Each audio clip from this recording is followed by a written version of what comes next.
Previously on 20-Sided Tales, our 5 adventurers, Astryd, Rue, Sylvanus, Theodore and Zelah, answered a help wanted poster promising well-paid but dangerous work. After meeting with a gentleman named Collar and a bison named Rufus outside the walls of Waterdeep, they headed south, transporting a mysterious box, and at the end of a day of travel found themselves at the Book and Berries, a quaint inn where they were hoping to relax for the evening.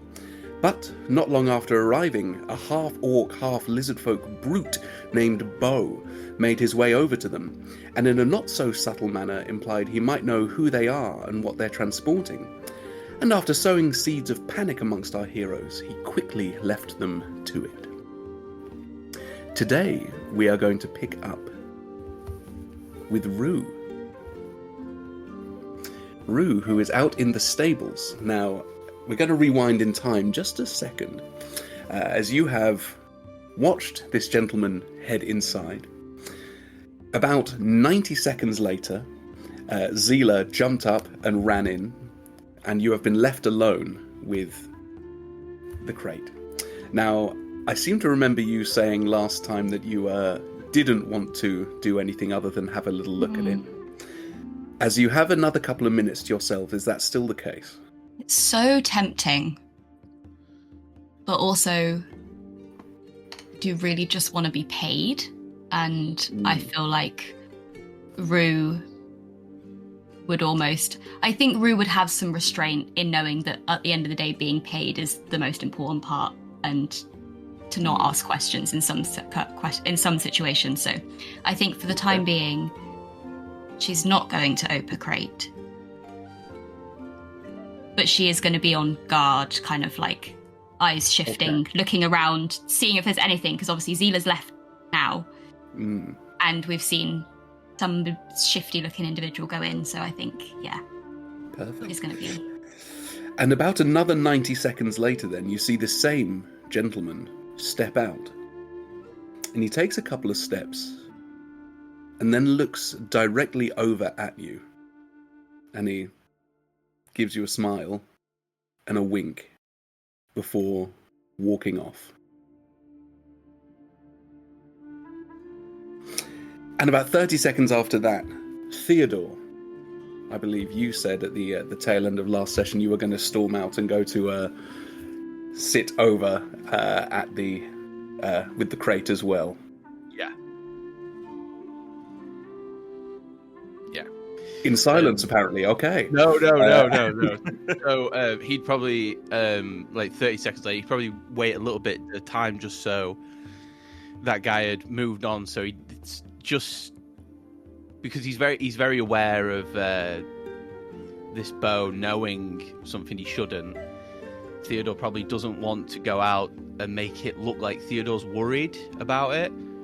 So to act cool, he's kind of waiting that little bit of time, then rushing out and just like he's gonna run up to Rue and just be like, "You seen a half breed walk out here? Did he come and talk to you or?" No, he was pretty gross, a bit lecherous, but didn't come. Yeah, he was gross. So. Yeah, no, he didn't come over. But did you have a run-in with him inside? Run-in is a strong word, I suppose. He came up and he quite obviously knows something about what we're transporting. But I think I played it pretty low key, pretty ambiguous. So I think we may have got away with it. Well done, Theo. Well done. Thank you very much. He just kind of sits next to you, very much kind of still in. When you can feel like the tension of somebody. He's like sat there, just feeling very, very, very tense. All right. And we'll head back inside then to Astryd and Zelah. Is there anything you guys are specifically doing in this moment? Zelah, he knows everything. I don't think we were very subtle. I think he knows exactly who we are. He knows exactly what we're carrying. He's going to kill us all, and then he's going to take whatever it is. He said it was coming from the gods. Like, is that even real? Are we even qualified for this? I don't think we're qualified for this. I think this is too much to handle, and I think we're going to die. Right, let's just put a pin in that. Take a really big, deep breath in through the nose and out through the mouth.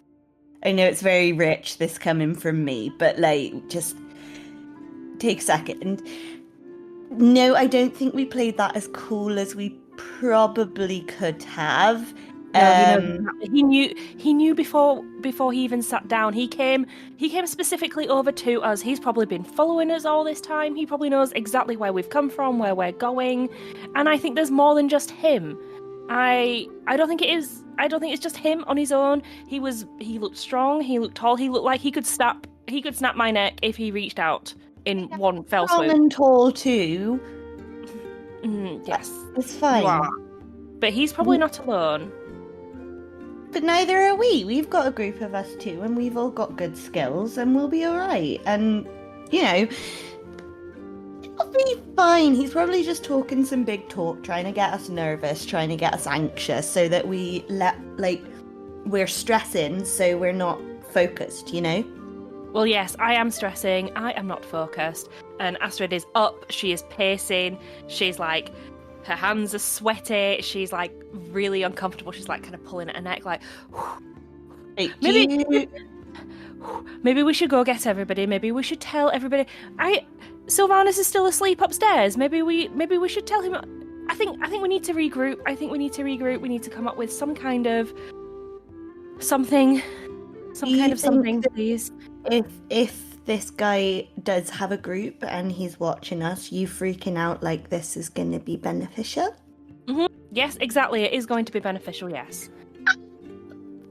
Okay, maybe if we do a little inside freaking out and a quiet freaking out, not like a visual freaking out. Do we both freaking out? Because I'm freaking out in the inside and on the outside. Okay, right, I get that. Right. Okay. I'm not really the best at this sort of situation. So, hold my hand. She holds her hands. They're really small. They're really dainty. They're really clammy. Big squeeze. Just squeeze my hand as hard as you can. My strength is an 8. That's fine. It's not strong. Just squeeze. It's for releasing tension, not actually a stroke. A show of strength. Well, that's the thing. She is squeezing, and you can't feel anything. Right, squeeze. I am. Oh, sorry. Right, you're doing a great job. At this point, the bartender walks over to you. Oh, sorry. Am I interrupting something? Yes. Oh no. All right. Well, we're going to stop serving soon. So if you want anything, just let me know in the next 5 minutes, okay? We just get like a shot of something really, really strong for this one, please. No, sure. no, thank you. I'm okay. I'm perfectly fine, actually, thank you. Okay, well I'll have it then. I don't mind. All right. And she heads back behind the bar. And yeah, she absolutely sorts you out with your shot. Is there anything else specific you guys wanted to do this evening? I think we need to tell Sylvanus. I think we need to tell Rue. Rue is still outside. I presume Theodore's gone to tell her, but maybe we should just regroup first before we go to sleep. We may not wake up again. Yeah, we will. It'll be fine. I don't think maybe we should wake Sylvanus up while he's like doing his little like trancy thing, because then he'll have to do it again and then he won't be able to stay up. So what we'll do is I'll stay up and then I'll give him the rundown of what's going on. And then he can be on watch. Zelah, could I stay in your room tonight, please? Yeah, of course you can. Thanks. I don't think I'm going to sleep very well. I apologize. And sometimes I talk in my sleep. That sounds exciting. I've never had a sleepover before. Neither have I. It'll be really fun. I don't think it'll be really fun. Yeah. It's a survival thing mainly. Oh yeah, no context. I forgot about what was going on for a second. How could you forget? This is quite a pressing matter. Well, sometimes you just gotta like look at the bigger picture instead of like the little issues along the way. I'm all about the detail orientation and not the strategic mindfulness. Well, that's fair enough. That's what I'm good at, and you're good at your things, and we're all good at different things, and that's why we're a good team. Mm-hmm. Yes, we are still quite a new team. I feel like Yeah, but we haven't really died seen the worst of yet. anyone yet. Have we died? Almost. Details. I do my shot. Perfect. And what about Rue and Theodore? Are you two just keeping watch until Sylvanus comes to hand over? Yeah. I think by now Theodore's probably got the kind of download that Rue doesn't talk much, and at this point he doesn't want to talk either. So he's sitting in silence, but yeah, you know where there's that kind of air of somebody is like, you know, when you feel like somebody has something to say. That's probably what that like kind of tension is there. Just like 3 hours 58 of pure silence, getting more and more unbearable with every passing moment. Yeah, but I don't know about Rue, but I think Theodore's quite comfortable in it. Do you know what I mean? He's quite just kind of. I think Rue is also comfortable in the silence, but very aware that, you know, she's stuck with this group for an undetermined amount of time for the time being, and wants to try with them, I suppose. So it's probably giving off that same vibe of wants to say something but doesn't know how. But I think after a while they're kind of like, oh hey, Theodore, it's probably good to note that whilst I was out here with Zelah, I noticed that none of the chains on here are actually attached. Like, this is easy pickings. Like, these chains are just to deter people from taking the thing. So I don't know if there's something we potentially need to do about that. I can't do anything. I'm better at undoing chains than doing chains up. But I thought it might be good to know. You see that, and like panic just absolutely scours across like Theodore's face, because he's very aware that somebody else out here is interested in it, and Theodore's going to go up to the box without really saying anything, because he's now got that like dropped feeling in his stomach where like everything could fall apart. He's going to run up. He's not running up, but he's going to walk up. And can I just like kind of look at the box to see if there's any way of securing it anymore? Just looking at it with your eyes. Well, I'm just going to kind of. I don't want to touch it because we were told not really to go around it, and you know I'm kind of honor bound not to. So I just kind of want to, I suppose, investigate it and just make sure that.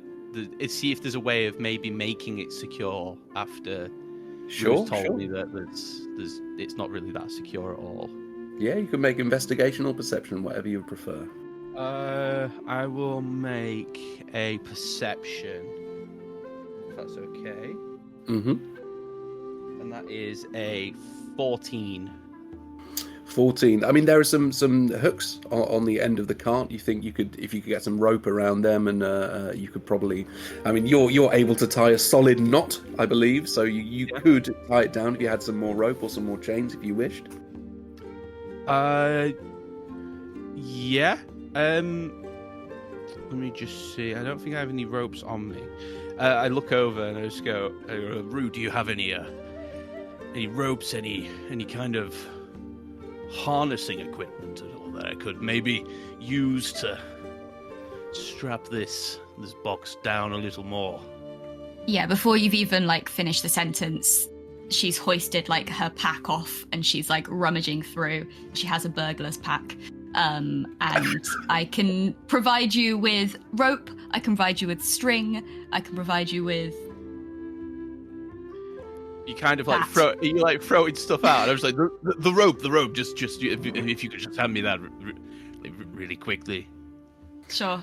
Bring the rope, and also I've got a bell on there as well. And as you are tying it up, I will string the bell through the end, so that if anybody was to try and undo it, the bell would shake, and that would be like another deterrent to somebody getting in. If if for example, if Sylvanus drops the ball for a second, it happens.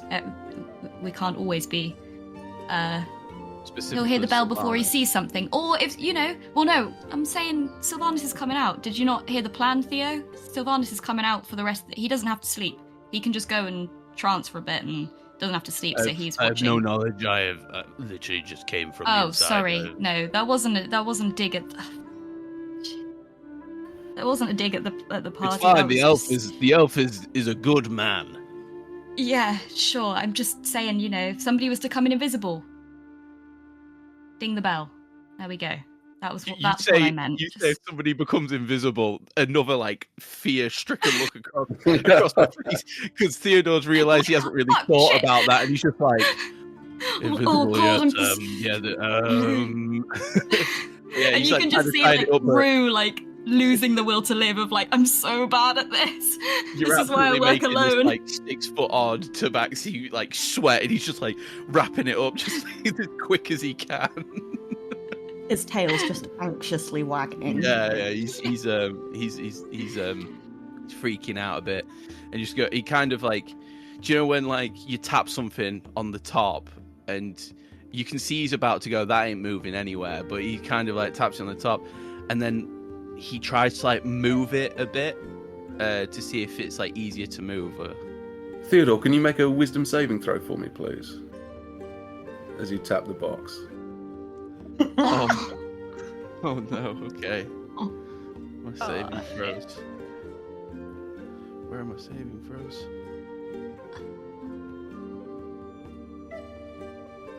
I was going to ask you to make a sleight of hand check, but you've just walked straight into it.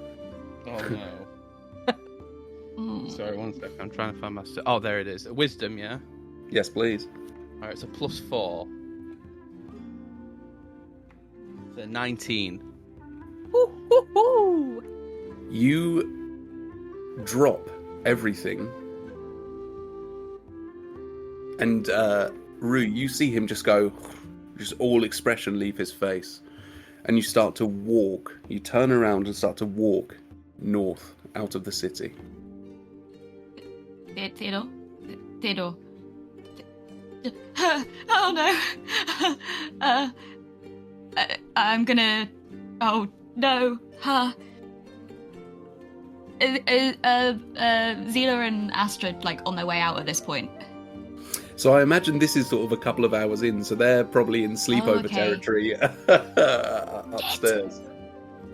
I did say, though, that Zelah wouldn't be going to sleep until Sylvanus woke up, so that he could be filled in with everything that was going on. You did say that, all right. So you are just casually sat on your own in the lobby of the Book and Berries. I'm just sat there smacking my boots together, just and yeah, you see Theodore just very slowly walking past the window of the. I'm just gonna poke my head out the door and be like, Theo? Wait, no, voice. Theo? Can I speak at all? You don't want to speak?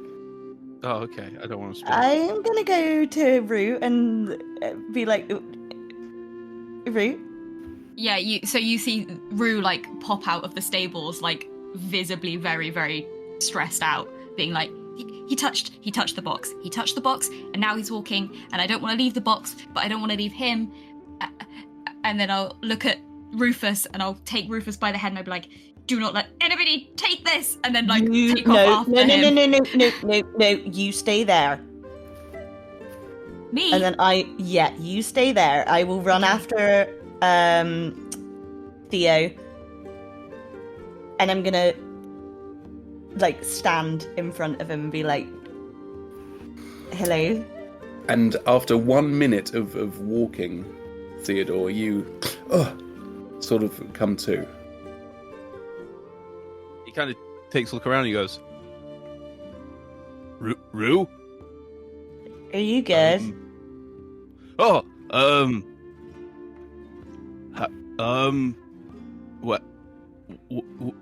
am I?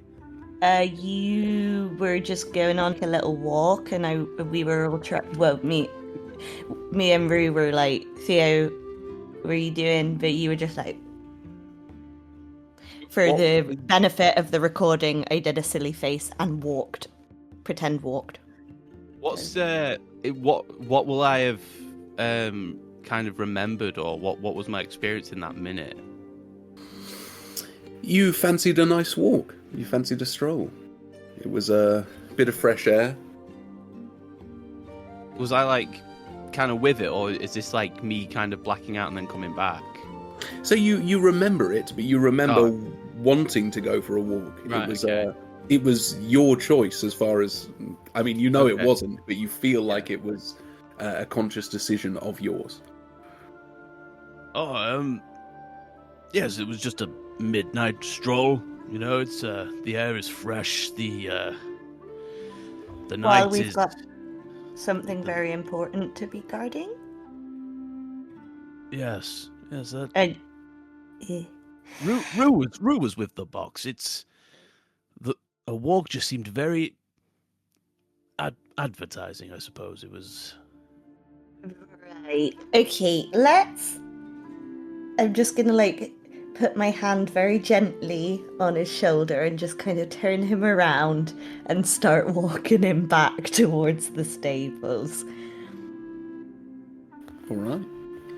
Just like a gentle pat on the shoulder. Come on, Grandad, let's go. And yeah, you absolutely can, as long as Theodore is willing. You can guide him back there. Yeah. I think he's kind of, although he wanted to do it, he's still very confused as the fact as why he would, because it's very against kind of his whole spiel to just walk away from something he's kind of been charged with doing. So yeah, I think he's having a very small internal crisis at the minute about it. Fine, sometimes we do weird things when we're stressed.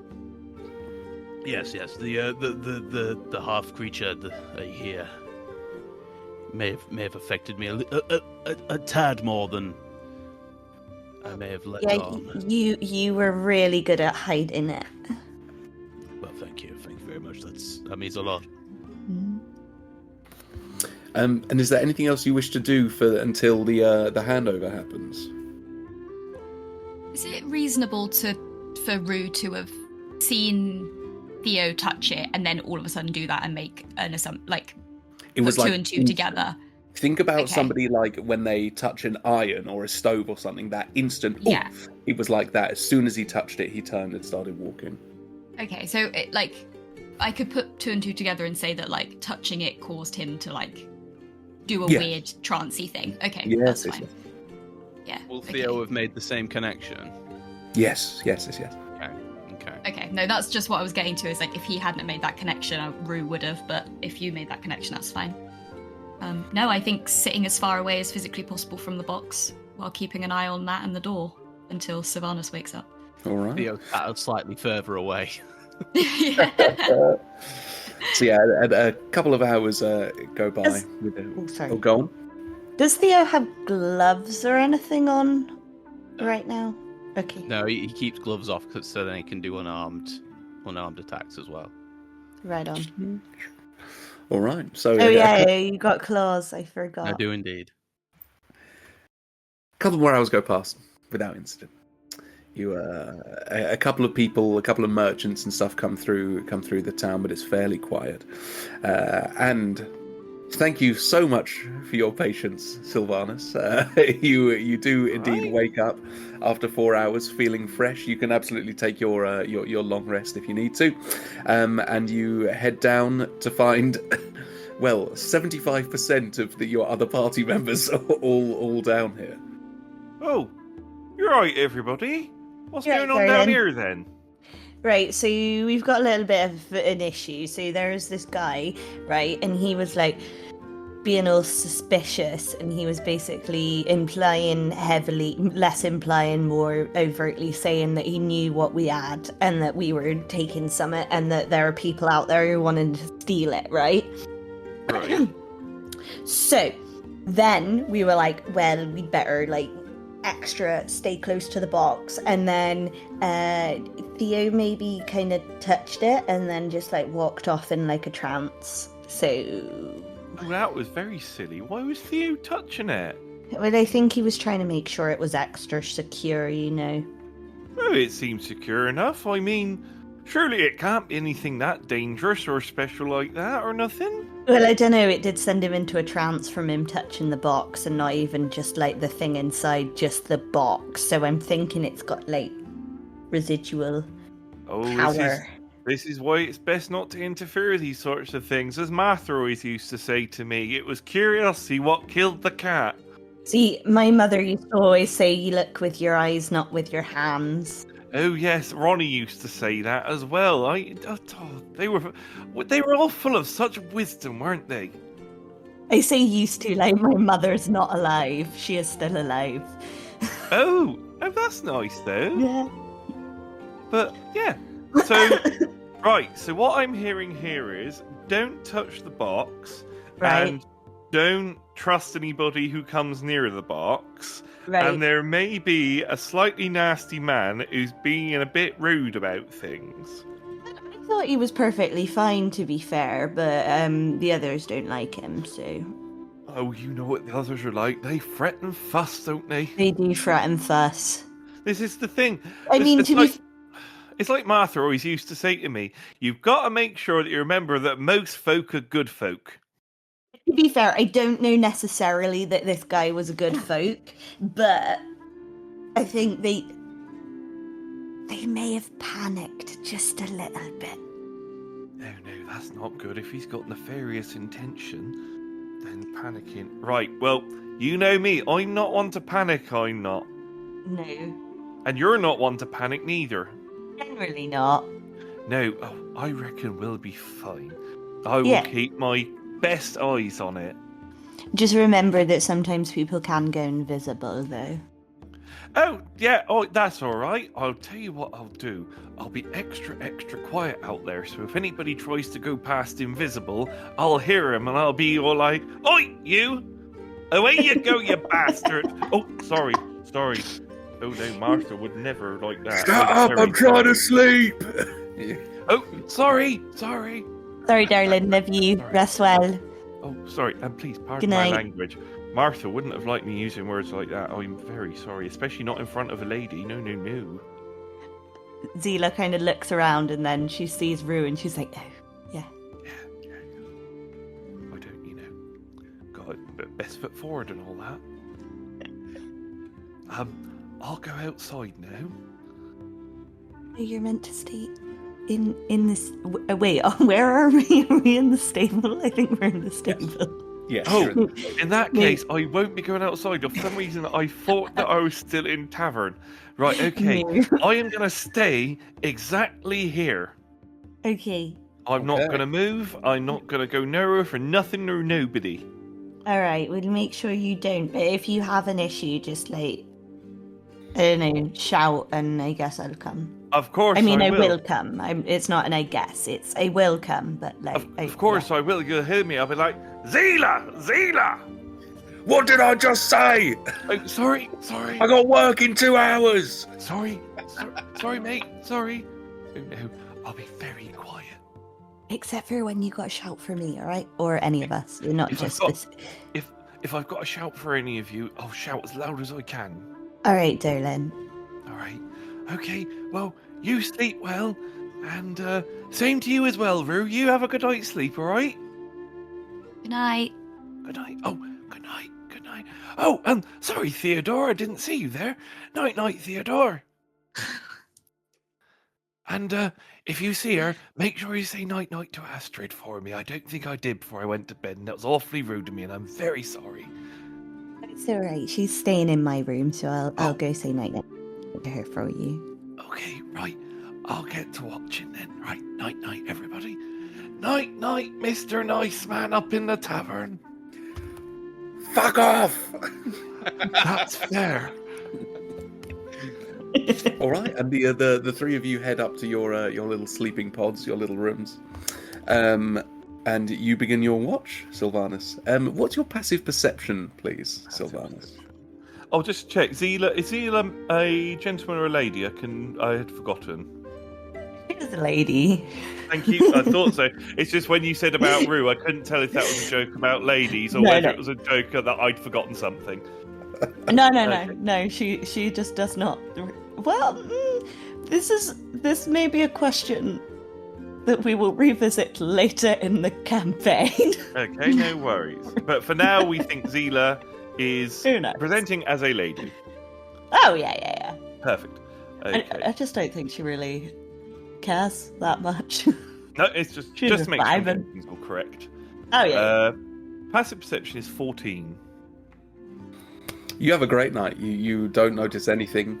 It's you love being awake before the sun, right? You love as the light slowly fills the world and the stars twinkle and begin to disappear. Could Sylvanus do something while he sat there? Please. So Sylvanus would be sort of sat fairly near to where he can see both the crate and the sun sort of rising.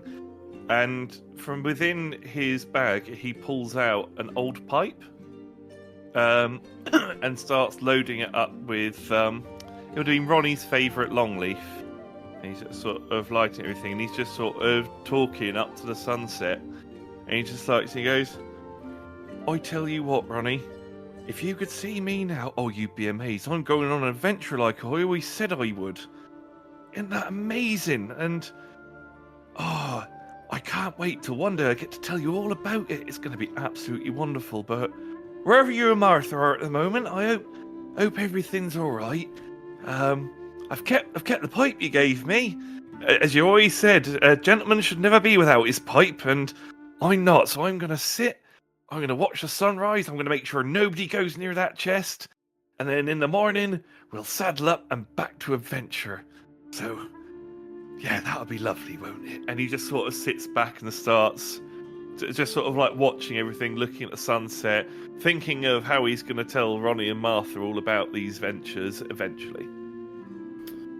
And just as you finish speaking, the sun sort of peeks over the city walls and gently warms your hands and face as you take a little morning smoke. Yeah, so and just sit sort of just pretend like he's really happy with just the peace and quiet. He's just like in his own little world of thought, thinking about the forest. Well, no wonder he didn't notice on the botch, right? Yeah. And each of you can indeed take a long rest, and you all wake up in the morning. I don't think I did anything anyway, but Yeah. And as you all sort of wake up fairly early, you would notice, Sylvanus, while you're still waiting for a couple of people to sort of get up and come out, that Rufus starts to step backwards, like reversing out, and starts to walk, just starts to carry on the journey. Okay, I will immediately cast Speak with Animals. Of course, yeah. So I'll just put that on my spells. Okay, just look at Rufus, mate. What's going on here then? Oh, it's a long day of travel we got ahead of us. I know, but we've got to wait for everybody else to come out yet. Oh, I thought they might have died in the night or something. No. Why on earth would they have died in the night, Rufus? So you do know something you're not telling me. Well, it's dangerous work. It's dangerous being on the road. Why is it dangerous? We're just taking a box to a nice man. Well, we're going to see a lady, actually, but... Oh, sorry, my apologies. You're very confused about gender this morning, aren't you? I am. I really am. Like it's almost as though I've lost my notes from the last session. Like they got put in the recycling by accident. Oh, Yeah. Good thing I've got a new notebook, isn't it? Aye. Well, we can't wait too long. We gotta get the road. It's almost a full day of walking. Oh, hold on, Rufus. Can you just give me like 15 minutes just to make sure I can go and gather everybody, and then we'll get straight on the road. All right. I'll tell you what, Rufus. 2. I'll bring out a lovely carrot for you if you sit here and be a good boy. All right, don't patronise me. I'm not patronising you. Hey, you're a big, strong creature. You need to get your strength up for the morning ahead. Right, I will take the carrot, but no need to talk to me like that. What do you mean talk to you like that? Be a good boy. I'm a grown man. Sorry. Oh, sorry. Right, you be a top man then, Rufus. I apologise. Thank you. I don't know how old you are, Rufus. I thought you were just a young'un. So don't you worry.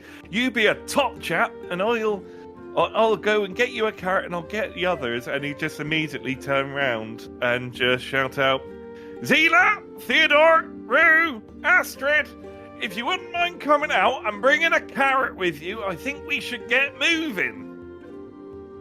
Also, nice man who had to be up for work. Did you leave in time? Oh, you saw him leave a couple of hours ago. He's a farmer, and you saw him leave before sunrise. Oh yeah, I saw him leave before sunrise. Oh, he didn't say good morning or nothing. How very rude. The camera cuts to him being like, "Was not asleep." You should have thought of that before he decided not to live next to his farm and live in a tavern. So I've sort of yeah, that's a good shouted point. out to everybody. And could you bring the biggest, juiciest carrot they've got in the tavern if they've got one, or something similar, or something like that? Be with you directly. Thank you. I think Theodore's like strapping on his breastplate. He like stops and he goes, "A carrot? What?" The guy's so confused at the fact that there's a carrot involved now. Is there anything specific anybody would like to do before getting up and heading off for the morning? No. Sorry, could I quickly check the box? Yes. Okay, I'll check Please the box. describe in detail how you check the box. So I'm not actually touching anything. I'm Okay. going up, just checking that everything seems to be as it should, that I've not missed anything in the night. Just sort of looking around. So it's just a general sort of like looking to check that everything seems in order. Yeah, make a perception Everything's check saddled for up. me. No, What's that, sorry? Perception check for me, Perception check. please. Okay. Perception.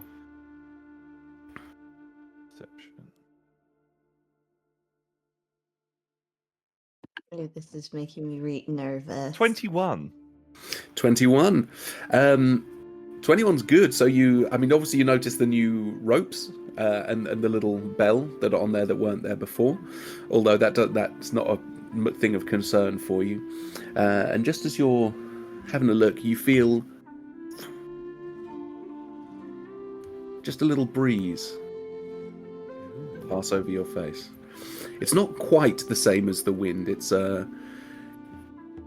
almost like you know when you walk through like a spider's web. It almost sort of passes over your face. Oh, Zelah? Zelah? Do I notice like the edge of panic? You tell me. I think I probably would. Zelah? Can I borrow you a minute? Nothing to worry about, or nothing or something or nothing? I'm fucking running. Zelah, right, I don't want to cause no worry to others, because you said that they were awfully worried yesterday, but I was doing my rounds and was just chatting to this big old handsome lad here, who I've promised him a carrot, so I hope they've got carrots, otherwise I'm going to have right egg on my face. But then I was having a look, and I can see all the extra bits, like the rope and the bell and all that, absolutely wonderful. Like Ronnie always said, you know, a knot checked twice is a knot that won't come undone. Sylvanus, get to the point.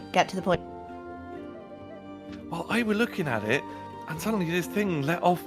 Felt like, you know how sometimes you open the door on a windy day and you get like a gust of wind just hit you in the face. It was like that, but like the wind had spider webs in it, and they just went like over my face, but nothing actually went on. It was just this really weird feeling. Right. So you felt like a spider web. Yeah, it felt like when you walk into a spider web, you don't know it, but it was like being blown at my face, and it was coming from that there chest. I don't have a good feeling about that there chest. It's been more bother than I think it might be worth. Well, probably, but that's generally the case with all jobs. Do you think it came from the box or from the area around the box? I think it came from the box. you didn't. When you were out here with it, it didn't all feel all weird or anything like that at all. Not particularly. No weirder than any other supposedly god divine box. And also, when I was speaking to Theo this morning, he was saying about, like, he said that he started, like, he woke straight up and started walking. And I had to say to him, "What you walking for there, Theo?" And he's just like, "Oh, we've got a long day of travel. It's dangerous work. I thought everybody died in the night." Rufus, that's the one. Sorry, Theo. I'm all of a muddle. I'm all of a muddle. And Rufus started walking away, and he said, "Oh, I just thought that everybody died in the night because this is such dangerous work." Hold on, nobody's died in the night of this. It's not just you and me now, because that'd be. I mean, you're lovely, and we could make new friends. But what about the other friends that we got? Well, there's nothing wrong with them, is there? Oh no, there wouldn't be anything wrong with them. No, yeah. I'm sure it's absolutely fine. Right. What did we say about panicking, Sylvanus? Right, yep, sorry. But what if something's happened really badly to the other ones and I don't really know what I'm going to... And at this point, the the other three of you would probably be awake and heading outside. Did Sylvanus see them coming out? First, did anyone grab a carrot? No. Nope. Yeah, I'll grab the carrot. Okay. Perfect. Then yes, you would see your other three companions. Can I just rewind ever Oh, so slightly? yes, Astryd's got to of do course. something first. So she's also an elf, so she only has 4 hours of that trance. And she's pale anyway, but the bags under her eyes are massive. So when she wakes up, before Zelah's left, she started pouring the tea. So every morning she has her loose leaf tea. And just as she's poured like the boiling hot water in her cup and starts to drink it is when you run out, Zelah. And Astryd's like, where you going? Where have you gone? She's gone. I have to drink this tea, and the tea is too hot for her to neck. So for like the next 5 minutes, she's like trying to drink the tea really quickly, but it's too hot. And it's a very important ritual for her, so she's not going to break off for it or anything. And I'm going to roll my 2d20s as I read the tea leaves to see how today is going to go. Okay. Today, I feel today is in our hands, and it's a fairly midday. And the minute she's read those tea leaves, she's running down the stairs. Perfect. Then yes, the other three of you step out at this point. Rue with giant carrot in hand, and you come across Sylvanus having just an absolute freak out. I would say, as soon as I sort of catch wind, I'm just like, and I don't know what I'm going to do. So, oh, morning, everyone. Nothing to worry about here. Everything is absolutely fine. It's not though, is it, Sylvanus? There's a lot for us to worry about. No need to worry. No, we do need to worry. There is a big, dangerous man after us, and he's probably got others, and No, there's no need to worry. It's like Martha always used to say, you don't worry about what's coming in the future, you worry about what's coming in the now. Well, Martha's not in this instant right now, is she? I bet Martha would be scared too if she saw that big brute and his dangerous people that are trying to get a dangerous box from us. But Maybe again, we it's should also go like there. Martha always used to say, it's just like, if you show a bully that you're scared of them, then they've won. You just have to stand there and stand your ground and tell them no. He might actually not have any friends either. He's just trying to freak us out. He might just be a big old loser with no friends. I'd say there is nothing to worry about, so I reckon we feed Big Handsome Rufus here a lovely carrot, and then we get on the move. Maybe we could all sing a song together as we go, sort of make the most of the morning, make it lovely. Yeah. Maybe we should go, because the sooner we get there, the sooner we get rid of this box, and yeah. Maybe we could sing a song later. Maybe we could not sing a song. Can Theo do an insight on forgot the name. Sylvanus. Can Theo do an insight on Sylvanus, because the severity of the situation, I don't think he's taking it seriously. So I want to just like kind of. Why don't you just tell me how Theodore's reading it? Theodore's looking at Sylvanus, and he knows that Sylvanus knows what happened last night. and he knows about Bo, and he knows how scared probably all of us are, and there's a certain Very immaturity to it that I don't think Theodore appreciates. I mean, I could tell you exactly how Sylvanus is actually reading this, if that's something you'd like. I think it's more just the fact that Theodore needs to kind of get his own. Like, I think although you've been like kind of like really like happy and cheery and stuff, I think there's a part of Theodore that's kind of just like, this guy is not taking any of this seriously, and it's beginning to worry Theodore, I think. Okay. Are you going to say and do anything, or you just are internalizing it for now? I think I'm internalizing it, but I think I'm trying to get a read of Sylvanus more than anyone else. I think I've kind of sussed out what the others are about, but there's something about Sylvanus that puts me on edge in terms of the kind of integrity of the mission. Okay. Is there anything else anyone wishes to do before we head off? Yes, Rue. Rue would, I think rewinding ever so slightly before she gives the carrot to Rufus and comes out. I think the events of the night would have like played on her mind quite a bit, and as much as we haven't spent very much time with the group, she has got a little bit of a soft spot for them. So I think what she will have done that night is written a note in Thieves' Cant detailing the information about Bo. So his name, what he looks like, that's been like recalled and stuff. And then, if possible, used her criminal contact to send that back to Virtue in Waterdeep, as a kind of like, we've met this shifty individual. If you know any information or see him or can add a little bit of extra protection, kind of thing. And if, there's somebody in the tavern that morning, or potentially the tavern owner, she'll kind of give the letter with 1 gold piece to that person to get it back to Virtue. Yeah, so you actually poke your head into the Tick and Fleas, which is the dodgy bar directly across the way. That makes sense. And you look around and almost like immediately notice somebody there with a neck tattoo that you sort of think, oh, this is a person who's part of the criminal underworld. Yeah. And you say a couple of words and hand it over to them, and you trust that they will get it to the right person. Cool. And I'll mark off a gold because I'll pay him for their time. All right. Is there anything else we wish to do before we leave and set off on our second day of adventure? Just scritch Rufus behind his left ear. He loves it. All right. Does anybody have a passive perception of 17 or higher? I'm checking, but probably not. 14. No, 14. 13. You will have a fairly jolly day. You don't experience any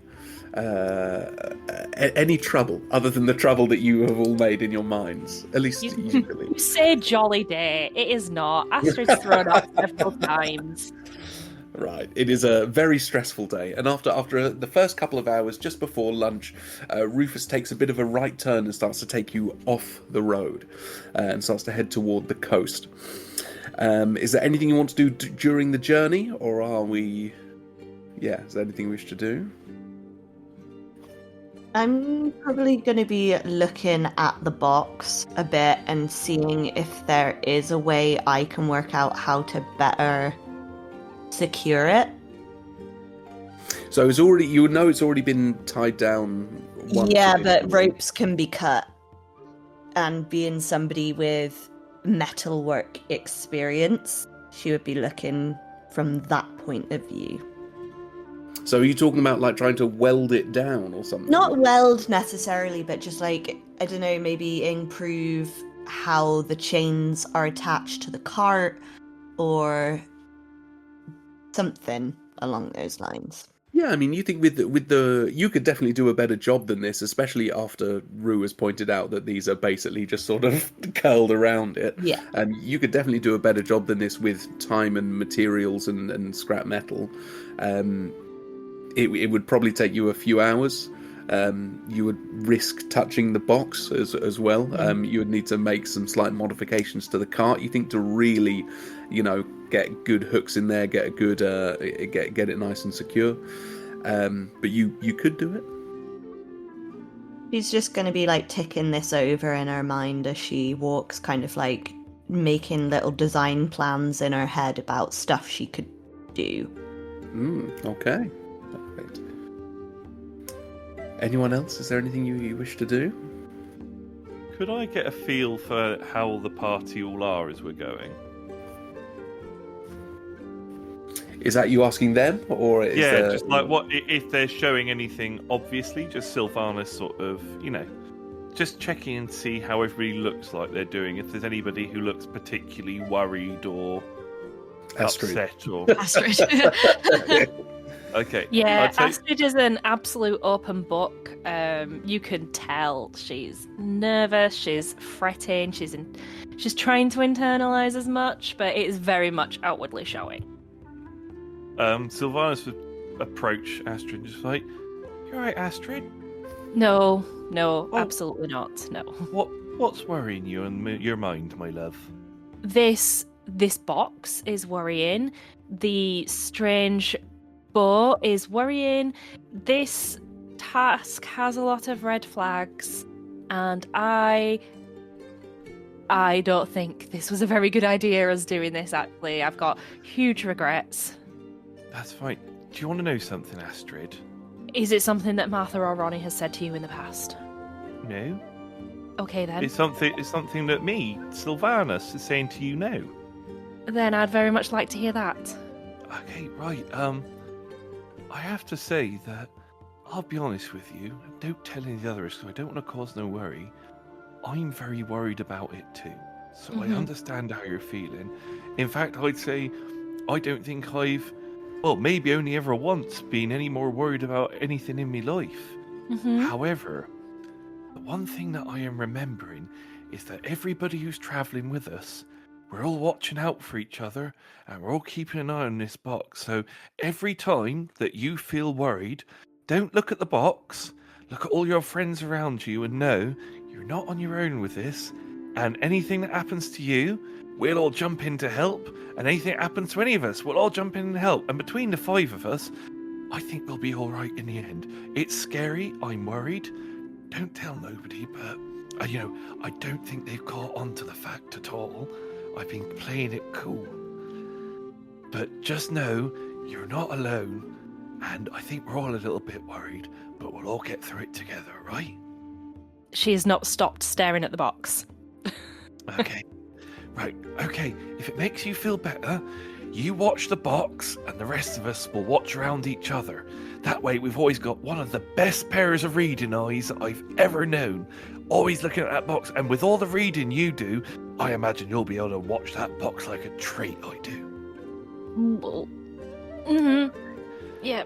It's all going to be alright, and just know, it'll be over before you know it, and I'll tell you what, afterwards, I've never been to a library, so maybe you could take me to a library and show me all the books and things in there, and wouldn't that be nice?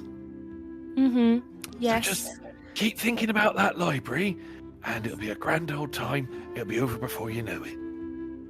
It will be over before we know it, because we'll be dead. No, we're not going to die, because we've got a library to go to. We can't die. You've got to go show me all these books you have. I'm not much of a book learning sort, but maybe you could show me how to do a bit of that. Yes, okay, thank you, Sylvanus, yes. That's all right, and just remember, I don't think anybody knows that I'm worried, so, I think they see me as the cool, calm collective on the group, so should be fine. Right.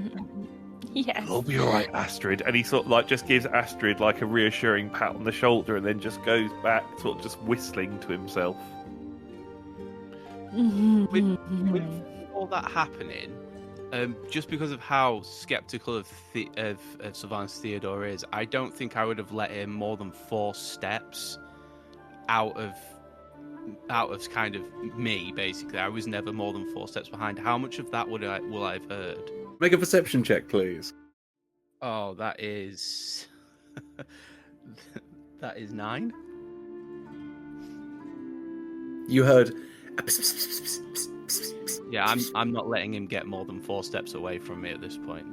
Okay, all right. Is there anything else we wish to do, or are we happy to plough on through to our destination? I want to make it clear that Zelah's thinking face looks very angry. So she's just like glaring at this box, and she's like got her arms crossed, and she just looks really bad. All right. Would I notice that Theo seems to be like unusually close to me at all I'm not times? making it secret at all. I'm not making that I am quite obviously. I think once as well, how much you scried from me staring at you at the tavern, I think you probably know that something is unsettled. You can tell that I am unsettled because I'm being uncharacteristically more stoic than normal, but also I am like I'm quite obviously following you around the group wherever you go. Theo, are you all right? You look a little bit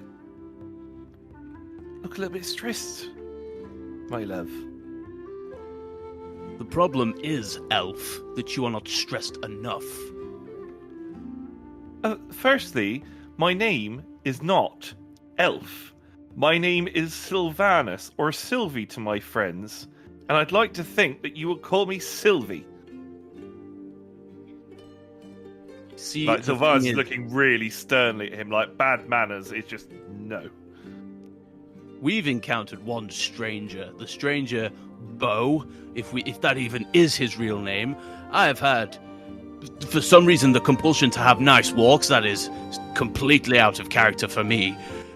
You do not seem fazed by any of the events that have occurred. So until I can trust you, you will be Elf. Okay, at this point, Sylvanus would look uncharacteristically stern. And he would just literally just straight up, like, nose to nose, as much as he can do with Theodore. And he's just like, I'll tell you something to nothing now. You listen to me, Theodore Sharpclaw III. I'll be honest with you, I am absolutely bloody terrified, if you'll excuse my very bad language. I have got no idea what's going on. That box is playing tricks on all of us. And frankly, if you can't trust me and we can't all trust each other, then we are in serious trouble. Astryd over there is incredibly worried. And I just had to go and speak to her, reminder that all 5 of us are friends before anything else. So don't you dare start doubting me, and don't you dare refer to me as Elf.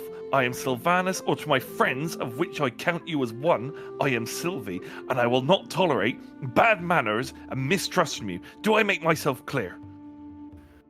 You see, as soon as you say that you're as worried, and like you kind of show it in terms of actually like stepping up to.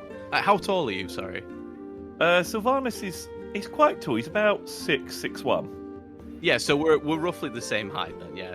Yeah. Like you getting into Theodore's face and actually like proving a point. I think you see his face completely shift into like the more kind of softer, and he goes, well played, sir, well played. And he kind of pats you on the back as hard as he can. He goes like, so tell me about this, Martha, and kind of walks you've kind of just that entire thing you've just done has completely just changed his entire kind of view on you.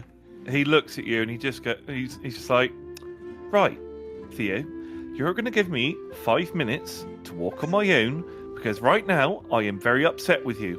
But once that 5 minutes is up, you're going to come over here, I'm going to get us both some long leaf, and I'm going to tell you all about Martha in excruciating detail, right?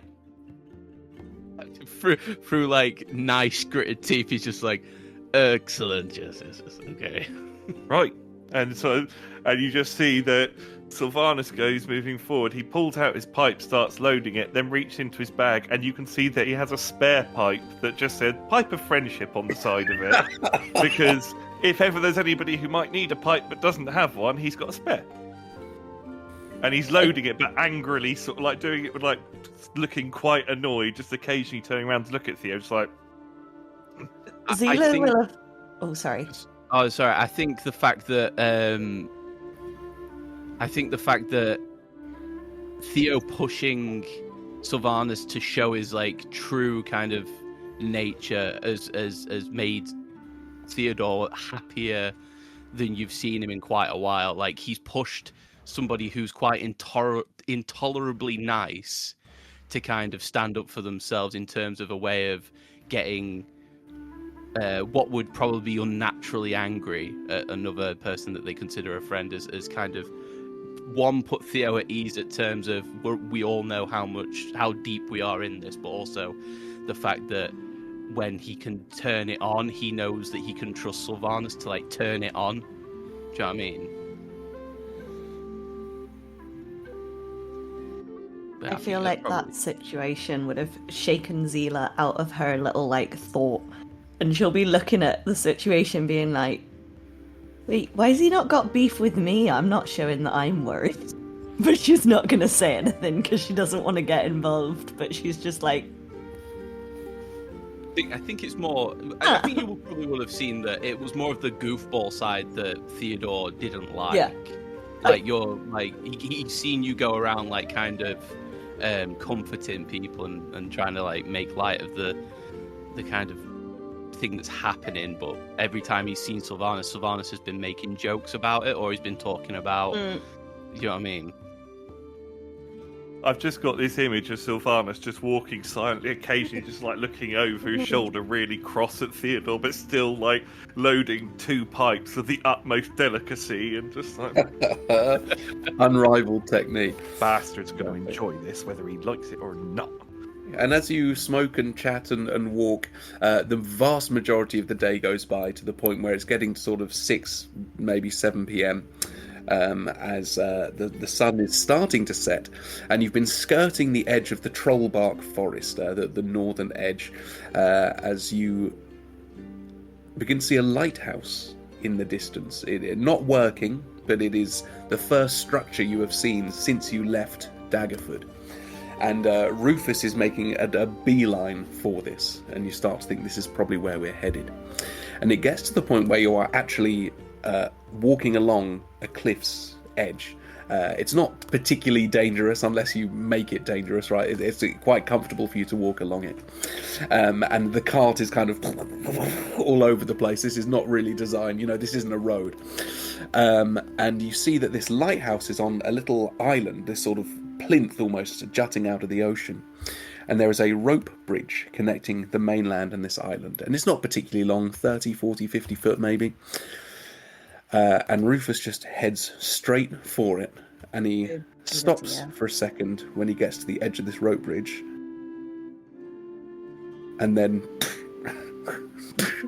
he starts walking across this bridge, and it immediately is kind of shaking and creaking and cracking as he's walking over it.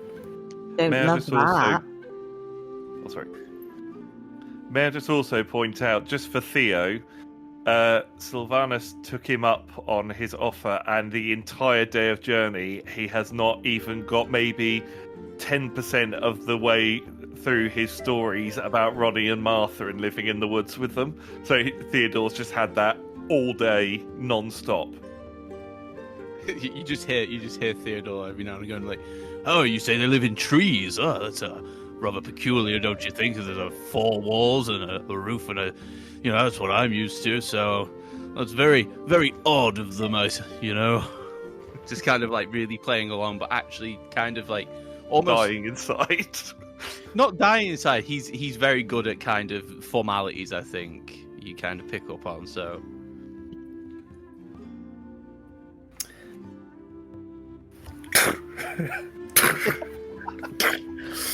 Step. One of the one of the wooden beams breaks under his foot, and he just keeps ploughing on until he successfully steps onto the other side. And he almost looks back over his shoulder at you. Yeah, Astryd did not take a single step onto that bridge whilst Rufus was still on it.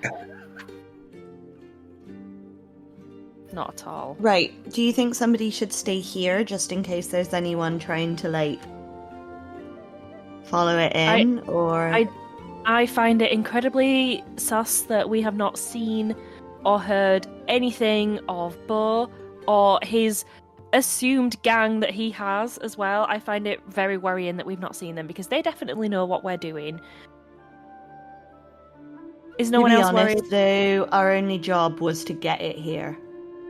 Are we in the right place? Is this where we're supposed to be going? Or is this like another stopgap? Do we know? This is Becca asking. Yeah, no, this. It was Daggerford first, and then it was Svetlana on the second day. So I'm assuming this is where Svetlana lives. Okay, that's fine. I mean, if he's over the bridge, then we've successfully done it. Then we don't all need to go over necessarily. We can stay here. I don't need to stand on that very precarious bridge at all. I mean, I think separating us up might be a bad idea, particularly if we think we're being followed. Surely you want all of us together in case anything bad were to happen. Not that it will, of course, though, Astryd. But I'm just thinking, if some of us stay this side of the bridge, then at least we've got a choke point at which, if there is a big group of people, they may not be able to all get over, you know? Or what if they already know where we're going, they've already beaten us here, they've killed Svetlana, and they're inside that lighthouse waiting for us?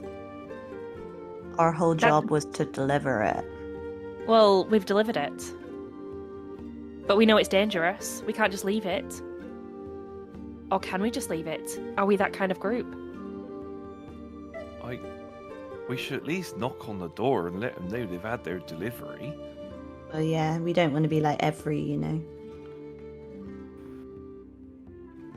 Launch it over the fence. Rufus will... Complete with Rufus, just straight Rufus puts it in the bin on bin day. Yeah. I think Rue is like heard all this happen, and she's going to pull out one of her daggers, and she's going to go, well, don't know about you guys, but I want to be paid. And she's going to start walking across the rope bridge after him. I was more talking about making sure that if people are following us, that they can't get across. That was all. I want to get paid. Well, if we get over to the other side of the bridge, and then one of us stay there, they have to cross the bridge to get to us, and by that point, at the point they're on the bridge, we could cut the bridge. Fair. Good point. Right, let's go. All go over. Astryd, do you want me to carry you? I could also carry you, if Please. you would like that. Wait, Thank who would you prefer? Pick. No, I'm joking. Please don't make me decide. Someone make that decision for me. I scoop her up. She's a Libra. She's a Libra, everyone. And Becca is a We Libra. need to work out all of our She is also a characters, Libra. our signs. To be fair. You do walk across the bridge. It is uneven, it is shaking, it is wobbly, but it is safe enough. It's like any rope bridge. You feel weird while you're on it, but once you're over, you feel fine. As Sylvanus is going across, if there's anything that sort of looks like it's about to break a little bit frayed, he's just going to like quickly cast mending on it as he goes. I've got it as a cantrip. So he's just sort of like going across like, oh, that don't look too safe. It's every step. It's every single beam that you step on. 20 minutes to get across a bridge.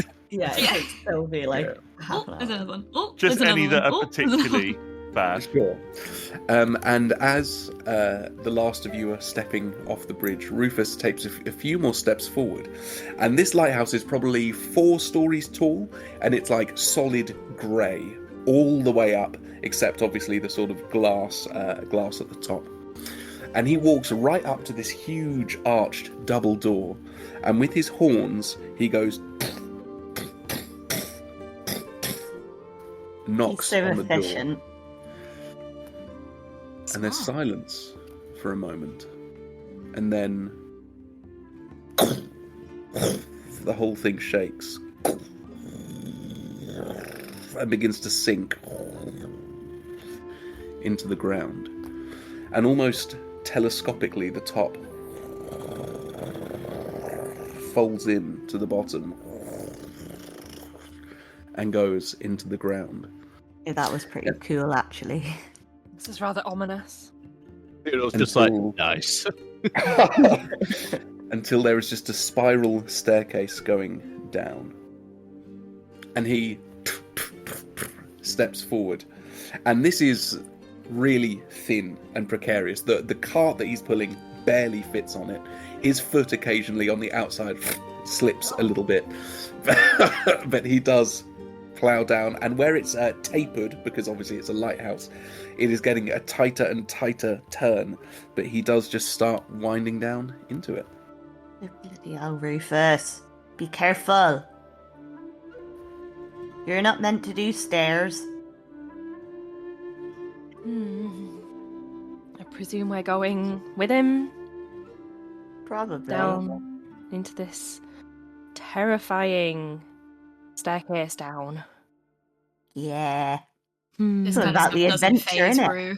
Yeah, this kind of stuff doesn't phase Rue, so she's like already heading down. Rue's looking awful brave, so I think we'll be alright as long as we follow whatever Rue does. We just follow and assist. That's what I think. She seems to know what she's doing. All right. I want it noted I haven't put Astryd down yet, so I'm just still carrying her. I mean, that's worse, if anything. Yeah, her head is like dangling over the pit in the middle as you're I like. can give you a piggyback if you prefer. Give me like a little backpack. Yeah. There's just, no like- banister as well. There's straight no banister as you're going down. It's literally just steps spiraling down. God, you're giving Becca a nightmare. And as you get near the bottom, you see Rufus is really, it's almost like one step forward, one step sideways by the time he gets to the bottom. It's such a tight turn. But it does eventually level out and the cart kind of clunks down. So you would be about 5 stories below the ground now. So you think you're below sea level. Remember, this was a little island. You are beneath the water at this point. Did we hear the door close behind us? There wasn't a door. There's no door. No, the like wall thingy. No, That the whole lighthouse sunk. It sinks down to Down. make a sinkhole almost. Yeah. Oh, I get You it. got it. You got it. Sorry. Yes, I this is exposed. misunderstood. Absolutely anybody can see this when they cross that bridge. Maybe we should have cut the bridge before we came down. No, because How would we get back across it, Zelah? That's not a smart. Then I'm we sorry. can fix it afterwards. He's got mending. While it's just dangling over a crevasse on the other side of the island. Look, I'm very good at shimmying across a rope. It'll be fine.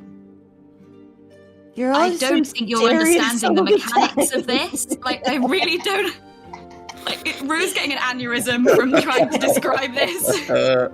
I think Zelah is well aware that that wouldn't work, but she's just enjoying winding Rue up a little bit and taking their minds off being scared and stressed.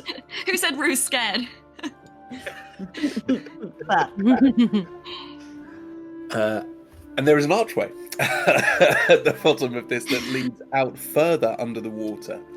You can't see the water; it's all indoors, but it is illuminated from a few torches. And as you look through this archway, and Rufus, by the way, just plows on into this room. I say plows; he's walking, but again, he's like a train, right? He just doesn't stop for anything. It opens up into a fairly large space, and in this room there is another archway at the back. There are 1, 2, 3, 4, 5, 6 sconces with torches lighting up the room. There is a desk, a big, ornate wooden desk, slap bang in the middle of this space. And then there are 1, 2, 3, 4, 5, 6 sort of plinths with glass display cases on them. And 4 of them are empty. 2 of them have something in, but without going in, you can't see what is in there for now. And Rufus just plows on forwards, and you hear echoing out from the back of this room, And Rufus.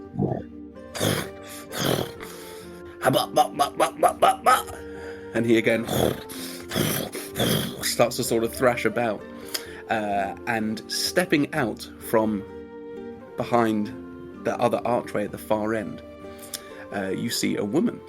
A distinctly feline woman. But unlike Theodore, she's got orange and black stripes, like a tiger. Dressed in wonderful finery, almost like a suit with these shoulder pads and fine slacks, and a ruffled shirt. And she and Rufus just plows on over to her. And she walks to meet him. Rufus, darling! And like grabs his head and starts scratching him. And oh, it's been so long, my darling. How are you? And it's just absolutely just they spend just a solid 20 seconds just nuzzling and stroking and patting him. Oh, goodness, I'm so sorry. It's been a long time since I saw my wonderful friend. I'm Svetlana. It's a 1, 2, 3, 4, 5. All of you made it. How wonderful! How wonderful! I've just put the kettle on. Who would like a warming drink? Tell you what, I would absolutely kill for a coffee. Sure. No need to kill. I would though. I just need to make you aware. All right. Anyone else? I'm okay, thank you. I'm fine, thanks. I wouldn't say no to a cup of tea myself, if that's all right. Tea? Coffee? No? Tea. Tea? Whatever's going. Oh, 2 teas, 1 coffee, and a surprise. And she walks back. I love her. I love her. I trust her instantly because of how excited Rufus was to see her. That's all I need. You see, Astryd, there is nothing to worry about. She's nice to Rufus, and she's offered us tea and coffee. I think maybe we were just worrying about nothing. It's not her that I'm worried about. It's everybody else that I'm worried about. Ew. Well, that's fair, I guess, but I reckon we'll be all right. Now we're here. Astryd has not kind of stopped watching behind as well. Every just constantly glancing back. But look at it, Astryd. Didn't I say we wouldn't die and we'd get the delivery done? We'll have a nice cup of tea, and tomorrow you're going to take me to a library and show me how you do your book learning. We haven't died yet, Sylvanus. Well, that's as good as not dying at all. Yes, true, it is. Although it's only valid for the second you say it, and then it's immediately out of date. Oh, yeah, that is true, actually. You can be ever so morbid sometimes, can't you, Astryd? Not that I mean no offence by that, but... I'm just a realist. That's all. That's fair. Anyway, tea time. Zelah's just there, holding Astryd, looking between Astryd and Sylvie. And then I'm like, do you want me to put you down now? You can put me down now, yes, thank you. Thank you, Zelah. I'll very, very gently put her on her feet and give her a little pat on the head when I put her down. And I just... Thanks. Thank you. You're welcome. So she's going to be about 90 seconds doing this. Is there anything you guys want to do in this time, or you'll just wait for... I want to look in the glass cases. I think Astryd would also like to look in one of the glass cases that's got something in. Okay, yeah, so you... sorry. Yeah, I mean, you separate and you can look at one each. So 4 of them are empty. Mm-hmm. Zelah, you are immediately grabbed by this shield that you see. It is upright. It's on a stand. It's this almost triangular green and gold shield with these antlers at the top of it. That's pretty cool. Thank you. And Astryd, you see a deck box with the lid off and a deck of cards sitting inside it on a little cushion in the glass case. What card is on the top? It's Can the I back tell? of a card. It's the Oh, it's the back back of a of a card. So it's this sort of gold brown with blue detailing little pattern across the back of it. Can I do an Arcana check to see if they are magical? You absolutely can. Yes, please do. Episode 2, and he's placing a deck of many things in front of our noses. Let's see here. Would I? Me? Yes. It's a 13. 13. I mean, even at level 3, you're a fairly able magic user, and you know that there are many, ways to enchant magical items, and a deck of cards is a very portable and useful way to do that. And why else would it be here? Is the other thing that you sort of think. And yes, you think this is definitely magical. And after a second, Svetlana comes back carrying this tin tray with these 4 completely mismatched cups. She walks over. Who was the coffee? I've forgotten. Yeah. Yourself. And she hands you this cup. Finest beans from Port Nyanzaru. And who were the teas? Me, please. Yes, here you go. It's made with mango leaves from the Menagerie Coast. Exceptionally difficult to get your hands on. And who was the surprise? She hands it to you. This just perfectly clear cup. Oh, you got As in water. the liquid. The liquid is perfectly clear. Could I take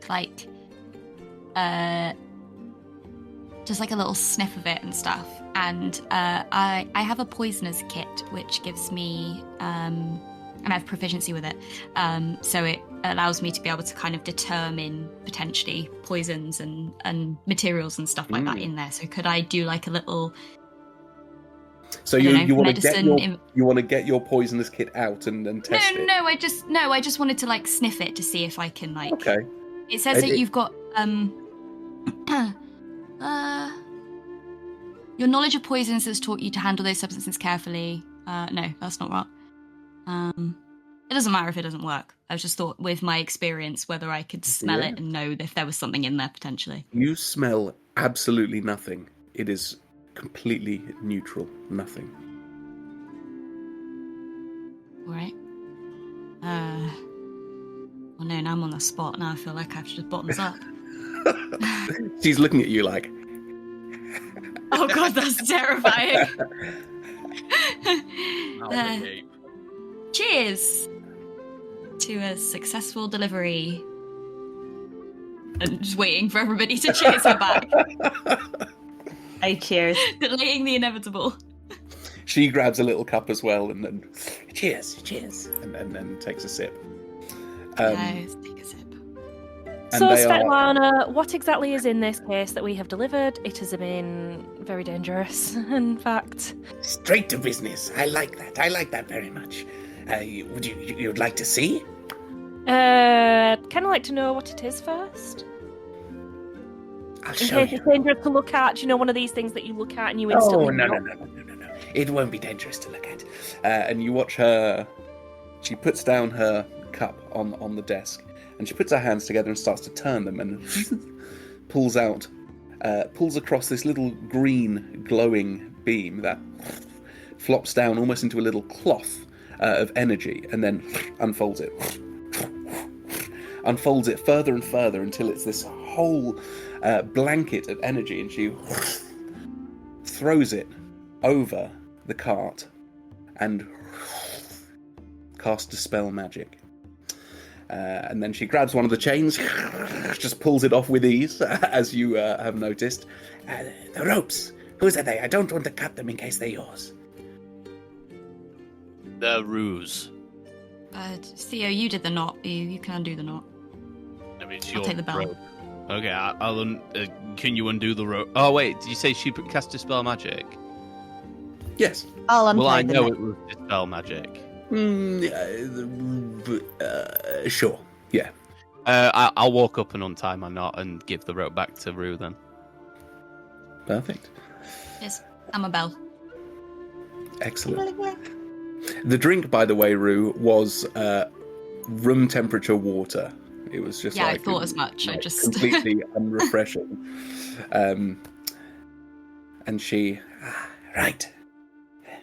and a claw pops out of her thumb, and she prizes one side of the box open and pushes the top. And I think that's where we'll call episode 2. No! That's it for this episode. We really hope you enjoyed it. Thank you so much for joining us on our adventures. Don't forget to follow us to keep up to date for the next episode, plus all the other amazing content that we've got coming your way. Thanks again, and see you soon.